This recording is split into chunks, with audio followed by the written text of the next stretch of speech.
One of our clients gave a $10,000 bonus to their top employee, and 2 months later, that employee quit. Not because they were ungrateful, not because they didn't like working there, but because they had no idea why they had earned it, and they had no idea if they ever would again.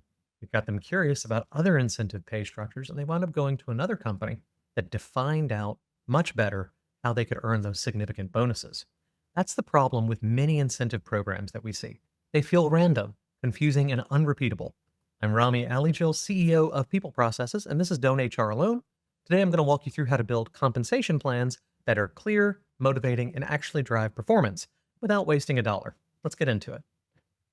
Incentives matter. They're not just money, they're messages. They tell the team this is what matters here. They align your people's energy with your business goals. If they're done right, they drive retention, engagement, and performance. If they're done wrong, they confuse people, create entitlement and resentment, and drive your A players out the door.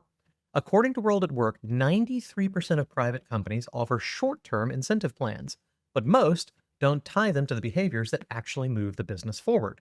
And that is the real key.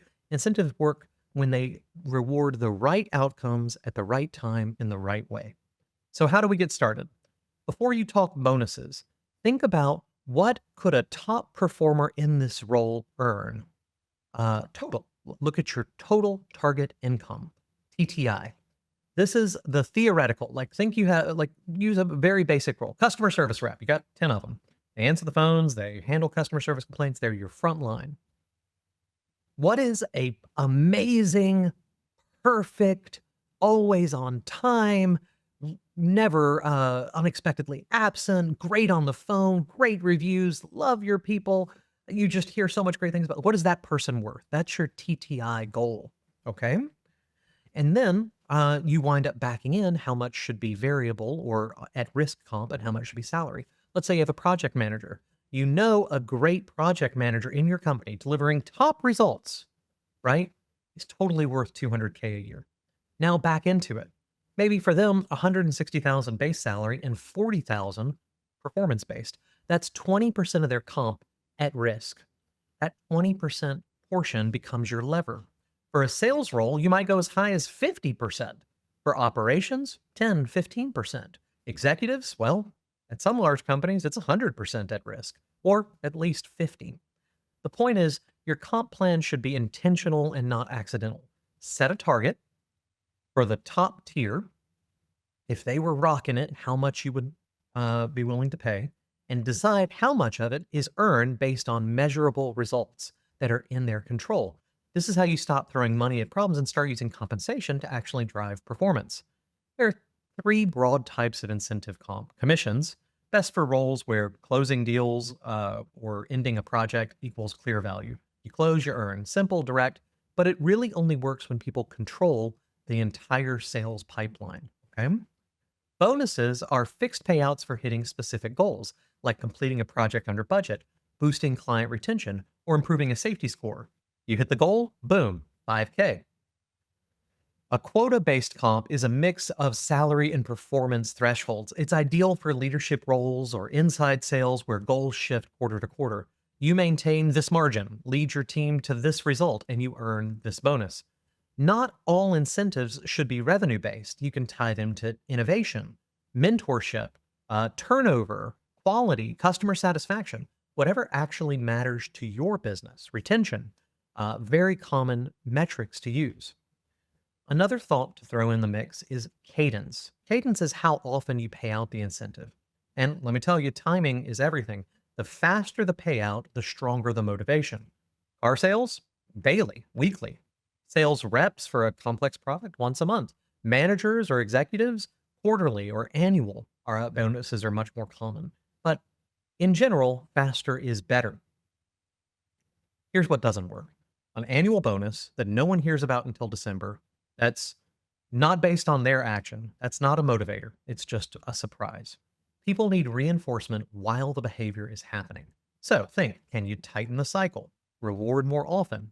A smaller payout fast beats a big one that comes too late. So let's talk about some common mistakes. Let's hit some traps we see all the time. Mistake number one: 100% of comp to something they can't control. Don't make someone's entire paycheck hinge on a pipeline they don't manage. It's not motivating, it's paralyzing. Okay. So even if you think about let's take there are two kind of sales examples here. One is a independent agent. It's like an insurance broker. They have their own spot. Their job is to find people, sell them, discover, write the policy, service it. Like they're the entire organization. Okay. 100% commission is common in that industry. A car salesman cannot control how many people walk on the lot. Their job really isn't to go out prospecting to find people who want to buy cars.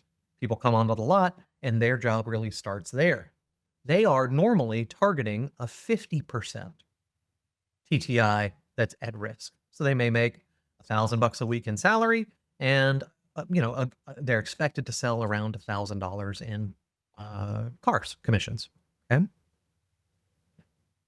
If it's a customer service rep, their job is to get positive reviews on that call, right? But they're not going to control how many calls come in.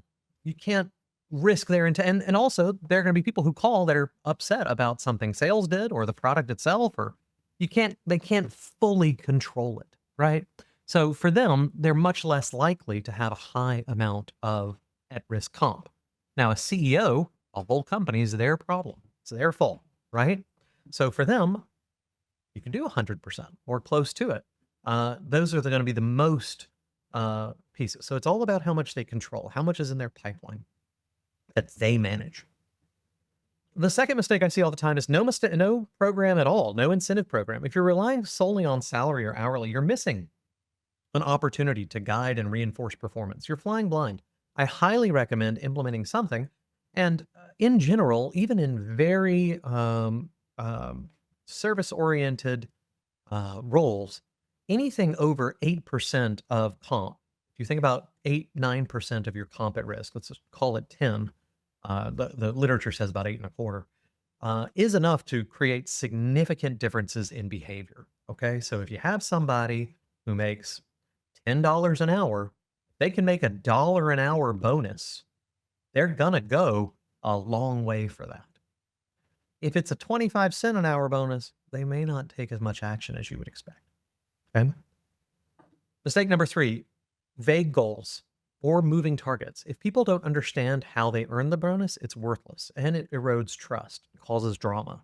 So make sure whatever you're basing your compensation around is something they can track directly and double check your work and know what they're doing. They can keep their own scorecard.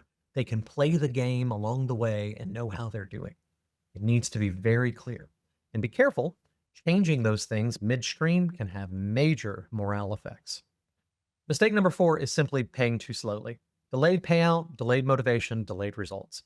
Clarity, control, and cadence. You got to have all 3. If you don't, you have a problem. Okay? So think about how quickly you can reward that.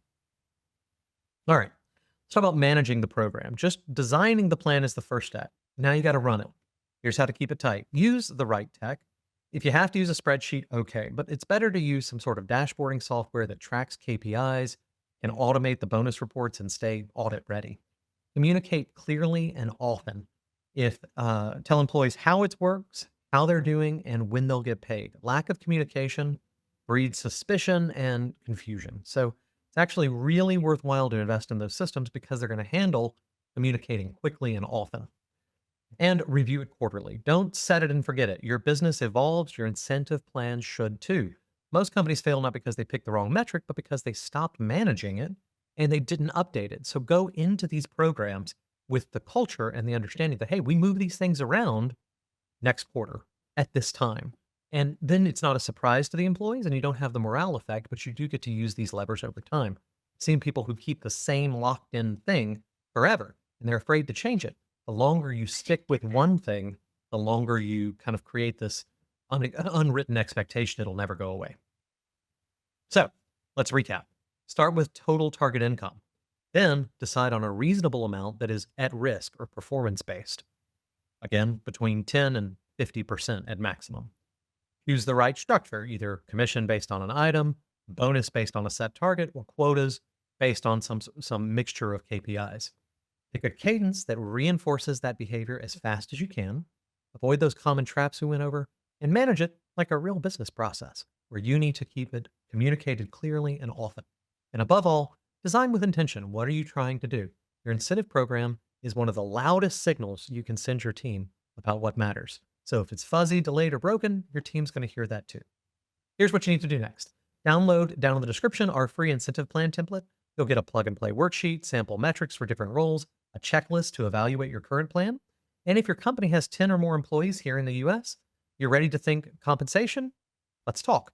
Book a free 30-minute consult with me. It costs you nothing. We'll go through it. We'll help. I'll give you some of the key parts to build a comp plan that actually moves the needle inside your organization. Don't wait. Your next comp cycle is already in motion. Get it right now, not when the budget's already spent. I'm Rhamy Alejeal, and thanks for listening to Don't HR Alone. Get out there, have a great day, and get your work done.